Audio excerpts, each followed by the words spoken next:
स्वामी समर्थ. तुम्हा सर्वांचं आपल्या चॅनलमध्ये मनापासून स्वागत आहे.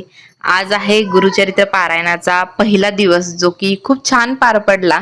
आणि पारायणासोबत माझा जो अनुभव आहे तोही तुमच्यासोबत मी शेअर केला.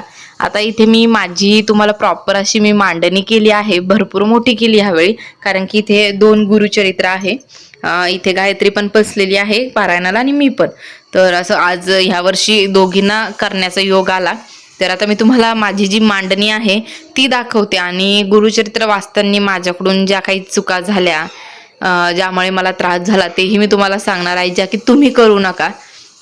तर सर्वात अगोदर आता इथे मी 2 माझ्याकडे ऑलरेडी चौरंग होते, ते 2 चौरंग घेतले आणि त्यावरती इथे ऑरेंज कलरची जो आपला फॅब्रिक आहे, कपडा, तो टाकलेला आहे. आणि त्यानंतर सर्वप्रथम इथे गणपती बाप्पांची स्थापना करून घेतली मी. त्यानंतर कलशाची स्थापना करून घेतली. इथे हा अखंड दिवा आहे, अखंड दिवा आहे. आणि तुम्हाला दाखवते मी या अखंड दिव्यामध्ये हे जे तुम्हाला इथे एक मच्छर दिसतंय बघा, तर ते मच्छर ॲक्च्युली जिवंत आहे बरं का. आणि ते आपलं पारायण जसं सकाळी सुरू झालं तसं तिथेच बसलेलं आहे आणि तो जिवंत आहे. मी हे आश्चर्य करते आहे की बाबा ते एवढं तिथं दिव्याच्या जवळ आहे, ते म्हणजे मेल का बरं नाही अजून एवढं ते दिव्याची याने, पण तो जिवंत आहे. तो उठतो, इथे येऊन बसतो, इथे येऊन बसतो आणि तिथे बसतोय. असो महाराजांच्याच लीला आता. तर इथे मग त्यानंतर मी कळशाची स्थापना केली. इथे घंटी ठेवलेली आहे. यावेळी शंख मी काही ठेवला नाही, म्हणजे माझं लक्षातच नाही राहिलं. त्यानंतर अखंड दिवा, इथे महाराजांना पिण्यासाठी पाणी ठेवलंय, साखर. आणि हा भस्म जो मेन आहे पारायण करताना, हे तुम्ही लावलं तर जास्त त्रास होत नाही. त्यानंतर इथे एक माळ, इथे माझी माळ, आपली नित्यसेवा करणं हे खूप गरजेचं आहे. त्यामुळे नित्यसेवेचं पुस्तक आणि नित्यसेवा करणं कंपल्सरी आहे बरं का. त्यानंतर महाराजांच्या पादुका पण ठेवल्या, दत्त महाराजांचा फोटो ठेवला आहे. इथे मी 2 दिवे लावले आहेत एक्स्ट्रा, कारण की कसं होतं कधी कधी अखंड दिवा जर चुकून विजला तर हे 2 दिवे असतात, आणि हे पण अखंडच दिवे आहे. आणि एक दिवा देवघरामध्ये, कसं कोणी म्हणेल ना की 3 दिवे लावू नये म्हणून, त्यामुळे मी एक दिवा माझा देवघरात पण आहे. त्यानंतर इथे नित्यसेवेचं पुस्तक आहे, ज्या काही आपल्याला सेवा वगैरे करायच्या असतात त्या करायच्या आहे. आणि त्यानंतर मग इथे अजून एक छोटासा पाठ होता माझ्याकडे, तो त्यावरती ऑरेंज कलरचा कपडा ठेवला आणि त्यावरती महाराजांची स्थापना केली. आणि हे जे वस्त्राबद्दल मला विचारण्यात आलं होतं, तर ते हे वस्त्र आहे जे की मी इथेच आमच्या इथे एक ताई आहे त्यांच्याकडून हे शिवून घेतलंय.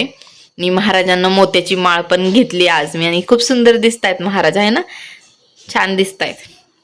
त्यानंतर इथे ही एक पोथी आहे, ही एक पोथी आहे.